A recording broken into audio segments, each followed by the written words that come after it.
a single species, now consuming entire ecosystems at a rate of 50,000 tons per year. The giant king crab invasion of Norway's coastline represents one of the most profitable environmental disasters in modern history, a billion-dollar industry built on the back of an ecological catastrophe that's still spreading. These armored giants, some weighing over 20 pounds with leg spans exceeding 6 feet, are devouring everything in their path: sea urchins, mollusks, starfish, even smaller crabs, leaving underwater deserts where thriving ecosystems once existed. In this video, we'll discover how Cold War-era Soviet scientists created this invasion, why it's accelerating across Scandinavia, and how Europe turned an environmental nightmare into one of the most lucrative fisheries on Earth. And the most shocking part, this might be just the beginning. Giant king crab invasion, the $1 billion takeover of Europe's Arctic waters. The Barents Sea, 200,000 square miles of Arctic water stretching between Norway and Russia. For millions of years, this ecosystem maintained a delicate balance. Then, in the 1960s, everything changed. The giant king crab, Paralithides kamchaticus, doesn't belong here. Its natural home lies 6,000 miles away in the North Pacific, along the coasts of Alaska, Japan, and Russia's Kamchatka Peninsula. But Soviet marine biologists had other plans. Between 1961 and 1969, Russian scientists transported thousands of live king crabs from the Far East to the Murmansk Fjord in the Barents Sea. The goal was simple: establish a new fishery to feed the Soviet population and demonstrate the power of Soviet science to reshape nature itself. 7 separate introduction events, approximately 10,000 crabs released. The scientists celebrated their success. They had no idea what they'd unleashed. For 2 decades, the crabs remained relatively contained, establishing small populations in Russian waters. Then, in the 1990s, something shifted. The population exploded. By the year 2000, Norwegian fishermen started reporting encounters with massive crabs in their nets, crustaceans unlike anything native to their waters. Today, the giant king crab population in European Arctic waters numbers in the tens of millions. They've spread across over 400 miles of Norwegian coastline, moving westward at a rate of 30 miles per year. The invasion shows no signs of stopping. But here's what makes this invasion particularly devastating. Giant king crabs are apex predators with virtually no natural enemies in these waters. An adult king crab can live up to 30 years, reaching sizes that dwarf most native species. Females produce between 400,000 eggs every 2 years. The mathematics of invasion are terrifying. And the economic impact. Norway's traditional fisheries, cod, haddock, shellfish, face unprecedented competition and predation. Coastal communities that relied on these fisheries for generations watch their catches decline. Sea urchin populations, crucial for maintaining kelp forests, collapsed under the relentless predation. Biodiversity plummeted. The Norwegian government declared it a crisis. Scientists called it an ecological disaster. But then something unexpected happened. Someone realized these invaders were worth money. A lot of money. To understand how the giant king crab became such a successful invader, we need to go back millions of years to the frigid waters of the North Pacific. Giant king crabs evolved in one of the most hostile marine environments on Earth, the icy depths, where water temperatures hover just above freezing, where pressure crushes most life forms, and where food scarcity demands aggressive survival strategies. Evolution sculpted them into perfect predators. Their biology tells the story of their success. That massive carapace, reaching up to 11 inches across, isn't just armor, it's a mobile fortress. Those powerful chalae, or claws, can crack open sea urchins, clams, and mussels with ease, generating crushing force that would shatter human bone. 5 pairs of legs, each tipped with sharp points, allow them to traverse any substrate, rock, sand, mud, or kelp forests. But it's their life cycle that explains the invasion's speed. King crabs are broadcasting spawners. A single female releases hundreds of thousands of fertilized eggs that she carries beneath her abdomen for 11 months. When those eggs hatch, they release zoea larvae, microscopic creatures that drift in ocean currents for months, traveling hundreds of miles before settling to the seafloor. This is how they spread so quickly. Ocean currents became highways for larval dispersal, carrying the next generation into pristine waters where no king crab had ever existed. The Soviet scientists who introduced them understood their hardiness. King crabs survive in near-freezing water, endure extreme pressure at depths exceeding 1,000 feet, and adapt to varying salinity levels. What they underestimated was the species' ability to thrive in the absence of natural predators. In the North Pacific, king crabs evolved alongside Pacific cod, octopuses, and sea otters, predators that kept populations in check. The Barents Sea had none of these. The king crabs arrived in an ecological vacuum, a perfect storm of abundant prey, ideal temperatures, and zero predation pressure. The temperature match was almost too perfect. The Barents Sea's average temperature, between 2 and 7 degrees Celsius, mirrors the king crab's native habitat exactly. The rocky fjords and kelp forests of Norway could have been designed specifically for them. And there's another factor: climate change. As Arctic waters warm, king crabs are expanding their range even faster, moving into territories that were previously too cold even for these cold water specialists. Some scientists predict they'll reach the North Sea within decades, potentially invading British waters. The giant king crab invasion isn't just an ecological accident. It's a case study in how human intervention, evolutionary biology, and environmental change can combine to reshape entire ecosystems. And the most terrifying part, we still don't fully understand the long-term consequences. Let's talk about what happens when millions of armored predators descend on an ecosystem that never evolved defenses against them. The damage is systematic and total. Giant king crabs are generalist predators, meaning they'll eat virtually anything they can catch and crush.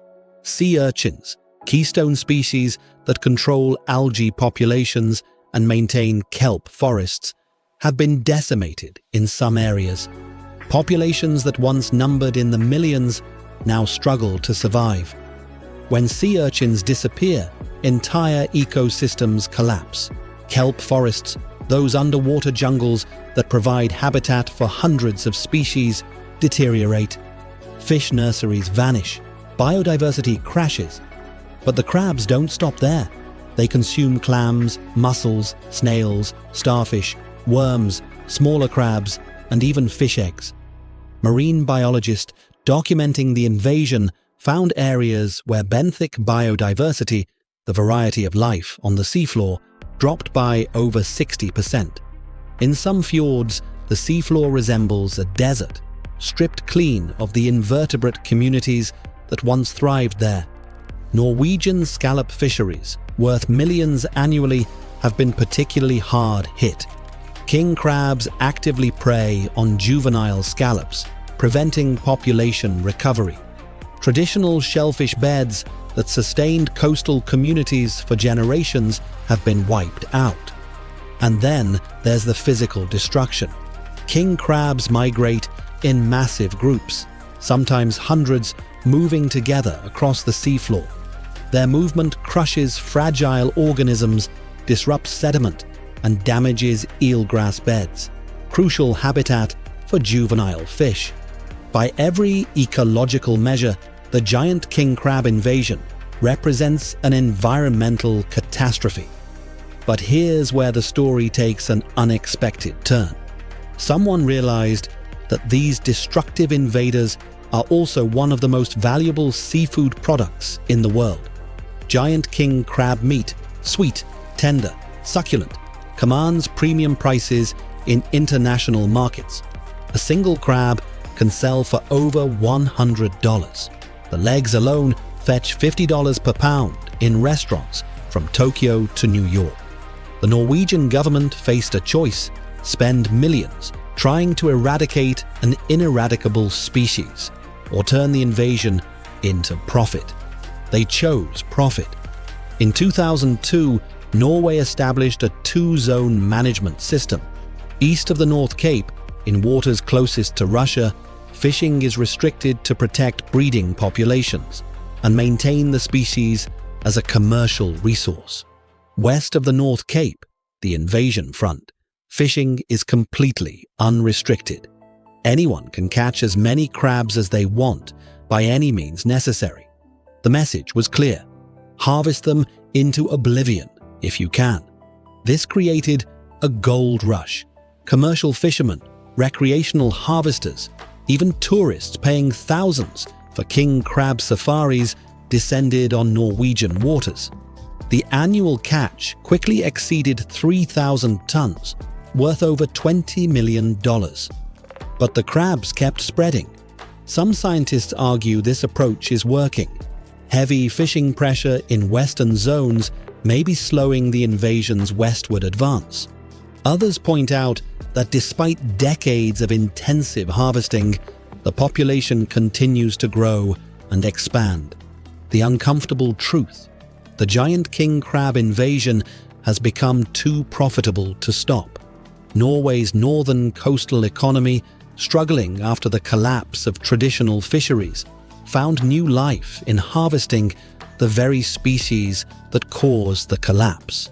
Fishing villages that were dying now thrive on king crab exports. Environmental disaster and economic opportunity, two sides of the same armored carapace. And this paradox drives everything that follows: the hunt, the industry, the cuisine, and the ongoing debate about whether we're solving the problem or just profiting from it. Harvesting giant king crabs is nothing like conventional fishing. It's a specialized operation that combines elements of deep-sea trawling, trap fishing, and sometimes even free diving. A testament to just how challenging these armored giants are to catch. The primary method is trap fishing, using massive steel cages called pots that can weigh over 300 pounds when fully loaded. These aren't your typical crab traps. King crab pots are engineered fortresses, heavy-gauge steel frames wrapped in netting, designed to withstand the crushing pressure of Arctic depths and the destructive power of the crabs themselves. The process begins before dawn. Commercial vessels, ranging from small-scale operations running just 10 traps to industrial ships deploying hundreds, motor out into the frigid Barents Sea waters. The target zones are specific: rocky bottoms, kelp forests, depths between 30 and 1,200 feet, anywhere king crabs congregate to feed. Bait is crucial. Fishermen use herring, mackerel or cod, oily fish that create scent plumes the crabs can detect from hundreds of yards away. The bait gets loaded into a container at the center of the trap, and the entire apparatus is lowered to the seafloor on heavy lines marked with buoys. Then comes the waiting. Depending on depth and crab density, traps might soak for 6 hours or several days. King crabs are cautious feeders, circling potential food sources before committing. But once they enter a trap, escape is nearly impossible. The funnel-shaped openings allow easy entry, but difficult exit. Hauling is where the real work begins. Commercial haulers, powered by hydraulic winches, strain against lines weighted with hundreds of pounds of steel, water, and crabs. When the trap breaks the surface, it's a moment of revelation. Will it be full of premium-sized males, or empty, or worse, filled with undersized crabs that must be returned? Because here's a critical detail. Regulations in commercial zones require minimum sizes. Only male crabs with a carapace width exceeding 13 centimeters can be kept. Females are always protected to maintain breeding populations. This means every crab must be measured, sexed, and either kept or returned, a process repeated hundreds of times per day in freezing conditions. Male king crabs are identified by their narrow, triangular abdominal flap on the underside, while females have a broad, rounded flap used to hold eggs. Experienced fishermen can sex a crab in seconds, but mistakes can result in heavy fines. The physical demands are brutal. King crabs don't go quietly. Those powerful claws can remove fingers, and the sharp spines covering their carapace and legs can tear through clothing and flesh. Fishermen work in insulated gloves, oilskins, and rubber aprons, handling creatures that fight every second they're out of water. In the unrestricted western zones, the invasion front, the harvest takes on a different character. Recreational fishermen and tourists participate in what Norway markets as king crab safaris. These operations, often based in small coastal villages, take paying customers out to pull traps and experience the thrill of wrestling these giants from the sea. Some harvesters use diving methods, free diving or scuba diving to depths of 60 feet or more to hand-catch crabs. This technique, while dangerous, allows for selective harvesting of the largest specimens and has become popular among indigenous Sami communities who blend traditional fishing methods with modern equipment. The catch gets loaded into holding tanks on the vessel. Live crabs bring premium prices, so keeping them alive is essential. Seawater circulation, proper density, and temperature control mean the difference between a profitable haul and a total loss. By day's end, a successful commercial operation might have hauled 3 to 5 tons of live king crab. At dock, these crabs will be graded by size and quality, then sold to processing facilities, exported live to Asia, or delivered directly to high-end restaurants. The hunt for giant king crabs has become an industry unto itself, one that employs thousands, generates millions, and continues to expand as the invasion spreads. But catching them is only the beginning of their journey from invasive species to valuable commodity.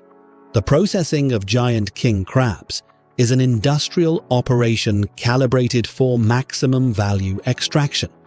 These aren't cheap commodity shellfish. They're premium products where every ounce of meat matters and presentation determines price. It begins the moment crabs arrive at processing facilities. Live crabs are offloaded into massive holding tanks filled with circulating seawater, where they can survive for days. Keeping them alive preserves meat quality. Dead crabs begin deteriorating within hours, and the difference in taste is immediate and unmistakable. The first stage is sorting. Workers grade crabs by size, weight, and quality.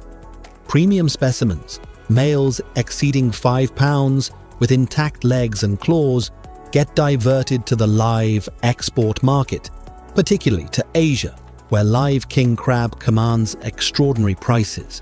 A single massive specimen can sell for $300 or more in Japanese fish markets. For crabs destined for processing, the sequence is precise and efficient. Workers trained in humane handling methods dispatch the crabs quickly, typically by splitting the carapace or thermal shock in ice water. This isn't just ethics. Stress causes crabs to release enzymes that break down meat quality. The butchering process requires skill. The carapace gets removed first, separating the main body from the leg clusters. The gills, digestive organs, and other non-edible portions are discarded, though increasingly these byproducts are being collected for use in animal feed, fertilizer, or even chitin extraction for industrial applications. What remains are the legs, claws, and shoulder meat, the valuable parts. Each leg joint is severed at precise points to maximize meat retention. The industry standard is to create clusters, sections containing multiple leg segments still attached to portions of the body, making for dramatic presentation when served. Processing facilities operate 2 tracks, fresh and frozen.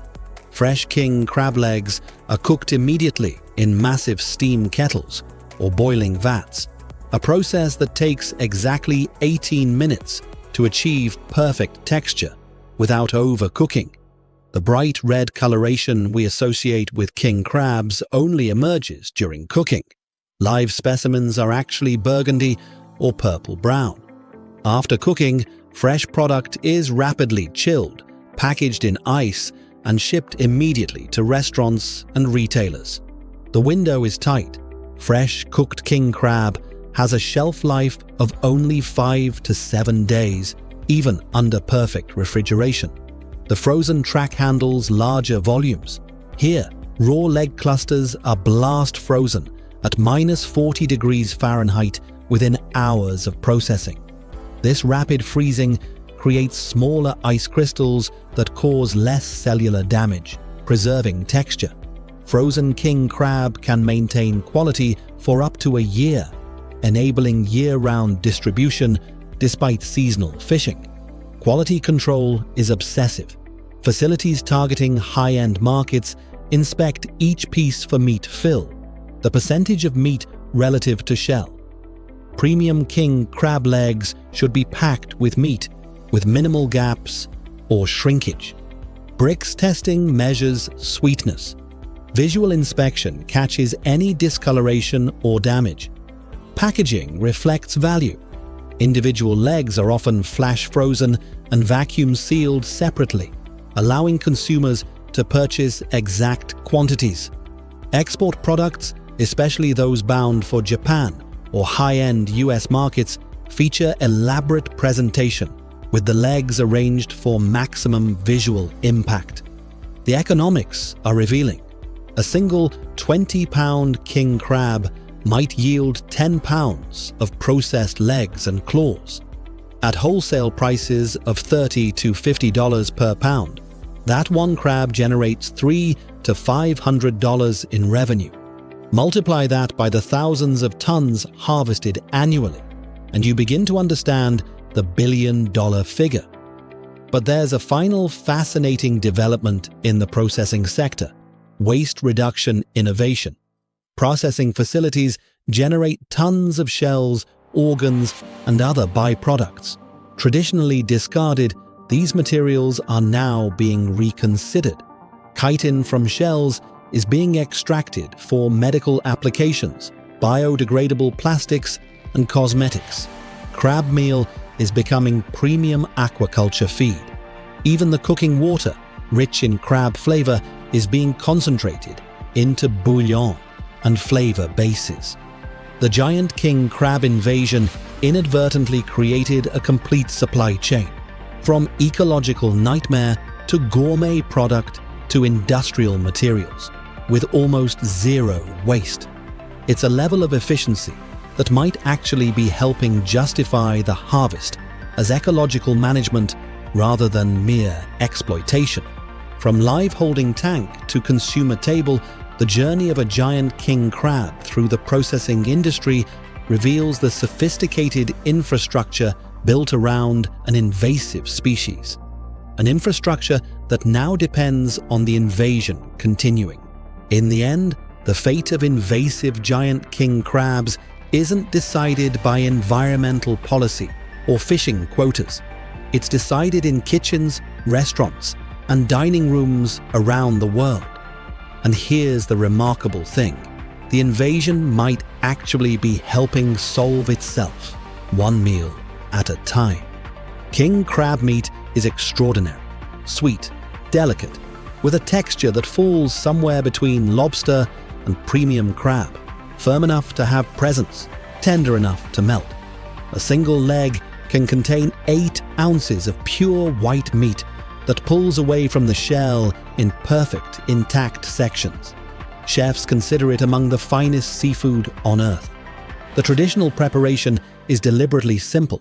In Norway, freshly caught king crabs are cooked in seawater, nothing more. The natural salinity seasons the meat perfectly while preserving its inherent sweetness. The crabs are then chilled, cracked, and served cold with nothing but melted butter, lemon, and perhaps a simple aioli. This preparation has become so iconic that king crab safaris along the Norwegian coast include beachside meals where tourists feast on crabs cooked over open fires. But the culinary applications extend far beyond simple steaming. Japanese kaiseki restaurants serve king crab sashimi, the raw meat sliced paper-thin and presented on ice where its natural sweetness and subtle brininess shine. In high-end French cuisine, king crab appears in bisques, terrines, and composed dishes where the meat's premium status justifies elaborate preparation. The sustainability angle adds unexpected appeal. Environmentally conscious diners increasingly seek out invasive species as ethical food choices. Eating giant king crab in Norway isn't just indulgence, it's ecological activism. Every pound consumed is a pound removed from a damaged ecosystem. Restaurants now market Norwegian king crab as the invasive you should eat, turning conservation biology into a selling point. This has sparked genuine innovation. Coastal communities in northern Norway have developed festivals celebrating king crab cuisine.